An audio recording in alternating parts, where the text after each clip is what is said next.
আসসালামু আলাইকুম, স্বাগতম রুহানি উস্তাদ ইউটিউব চ্যানেলে।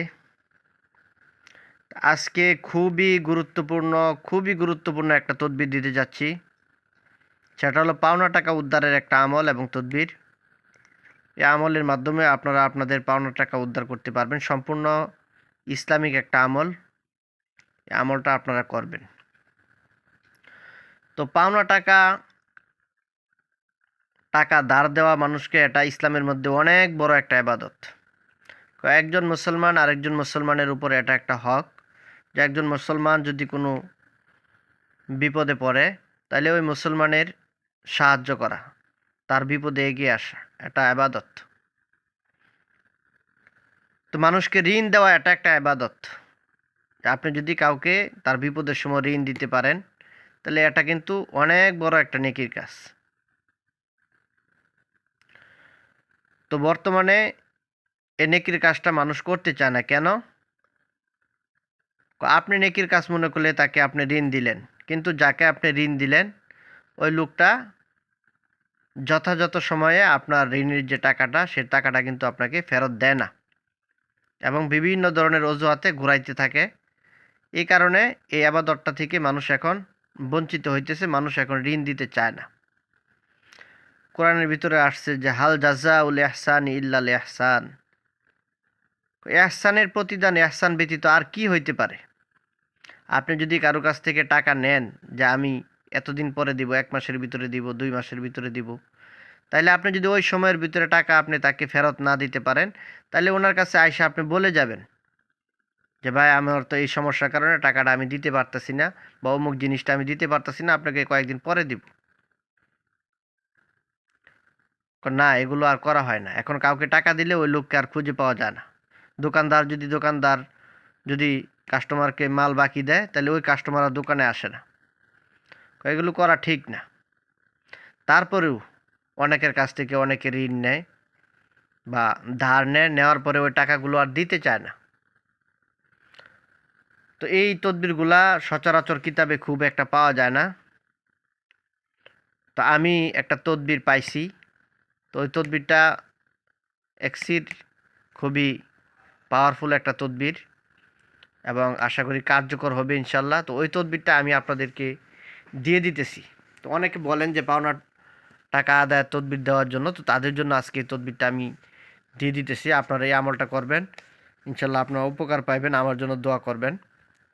তো দেখেন, পাওনা টাকা আদায়ের তদবির। তো দোয়াটা আগে আপনারা দেখেন। ইয়া সুব্বুহু, এটা আল্লাহ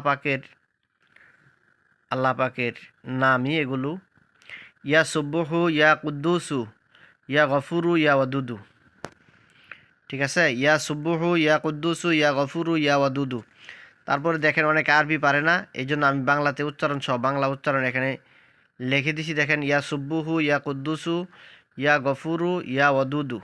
এই যে দেখেন বাংলা লিখে দিছি। ঠিক আছে। তো কিভাবে আপনারা প্রয়োগ করবেন দেখেন আপনারা নিয়মটা।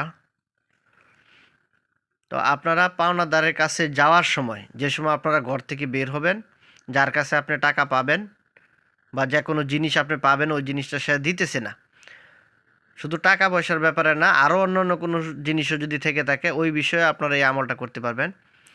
পাওনাদারের কাছে যাওয়ার সময়, যখন আপনি ঘর থেকে বের হবেন, ওই সময় আপনারা যথাসম্ভব বেশি থেকে বেশি পাঠ করে যাবেন, পাঠ করে যেতে হবে। এই যে উপরের দোয়াটা, ইয়া সুব্বুহু ইয়া কুদ্দুস ইয়া গফুরু ইয়া ওয়াদুদু।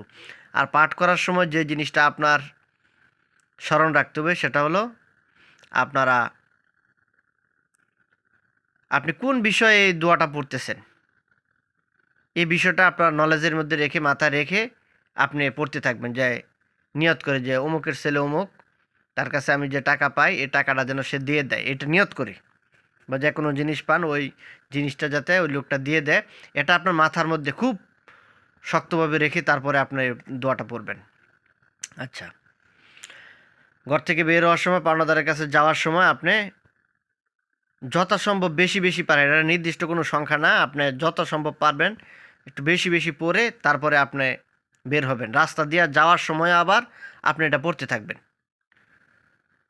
তারপরে আপনি যখন তার সামনে যাবেন, আপনি ঘর থেকে বের হওয়ার সময় বের হওয়ার আগেও পড়বেন, আবার রাস্তার মধ্যেও যাওয়ার সময় পড়বেন, আবার তার সামনে যাকে আপনি টাকা পয়সা দিচ্ছেন আর তার সামনে গিয়েও আপনি মনে মনে পাঠ করতে থাকবেন, মনে মনে পড়বেন, ওই সময় মনে মনে পাঠ করবেন।